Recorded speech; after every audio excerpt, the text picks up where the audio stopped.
हम तीसरे की बात करते हैं इसके अंदर।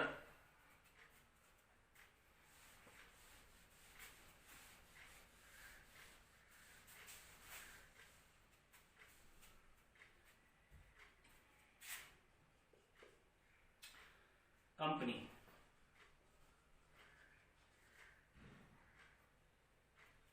कंपनी देखिए, हम जानते हैं कि दो प्रकार की कंपनी होती है, एक होती है घरेलू कंपनी और एक होती है विदेशी कंपनी। घरेलू मतलब डोमेस्टिक और विदेशी मतलब फॉरेन कंपनी। तो देखिए, दो तरह की कंपनी हुई, एक हुई घरेलू कंपनी और एक विदेशी कंपनी। तो भारत में किस पर टैक्स लगेगा उसकी चर्चा हम करेंगे, और वो यहाँ पर परिभाषित किया गया कि कंपनी पर कौन से वाले पे टैक्स लगेगा, यानी कि पर्सन की परिभाषा में बताया गया।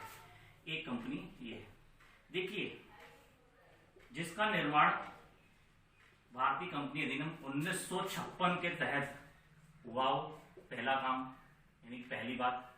दूसरी बात, उसका रजिस्टर्ड ऑफिस, रजिस्टर्ड ऑफिस कहां पर हो, इंडिया में हो, इन इंडिया।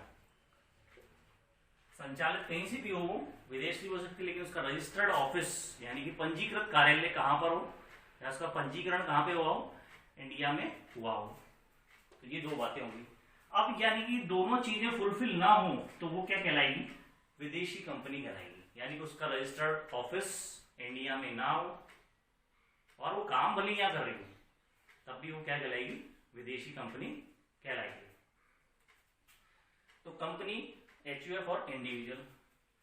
चौथी बात हम करते हैं यहां पर फर्म की। फर्म जिसमें साझेदारी अधिनियम 1932 के तहत जो बनती है फर्म, एक तो वो, और एक 2008 में लिमिटेड लायबिलिटी पार्टनरशिप के तहत कोई पार्टनरशिप हो। तो इन दोनों को जब हम बात करते हैं तो फर्म की बात होती है और फर्म वही कहलाती है। यानी कि साझेदारी अधिनियम 1932 के तहत इसका निर्माण हुआ हो और यानी कि फर्म बनी हो। और दूसरा है लिमिटेड लायबिलिटी पार्टनरशिप एक्ट 2008 के अंतर्गत जिसकी स्थापना हुई हो, तो वो फर्म इंडिया में कहलाएगी। और उसमें जितने भी व्यक्ति पार्टनर हैं उन पर अलग अलग टैक्स लायबिलिटी ना कैलकुलेट करते हुए हम कैलकुलेट करेंगे फर्म के नाम से, और इसके रूल्स रेगुलेशन जो होंगे उसके तहत टैक्स लगाया जाता है। इसलिए इसे भी एक पर्सन माना गया है, यानी कि इसके द्वारा भी इनकम हुई है। हालांकि वो इनकम साझेदारों ने कमाई है, लेकिन टैक्स की कैलकुलेशन या टैक्स का जो करारोपण होगा या जो करारोपण होगा वो किसके तहत होगा, फर्म के तहत होगा। तो हमने ये चार अभी तक देख लिए।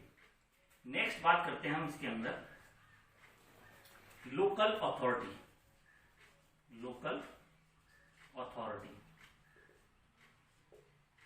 लोकल अथॉरिटी का मतलब ये हुआ जैसे एक नगर की नगर पालिका या नगर निकाय, क्योंकि वो भी क्या कर रहा है कि अपने लोकल लेवल पर टैक्स की वसूली कर रहा है, और जब टैक्स की वसूली कर रहा है तो उस पर भी सरकार द्वारा टैक्स यानी कि उसकी जो इनकम हुई है तो वो इनकम उसे बतानी पड़ेगी कि हाँ भाई मैंने इनकम की तो मेरे पर टैक्स कैलकुलेट होगा।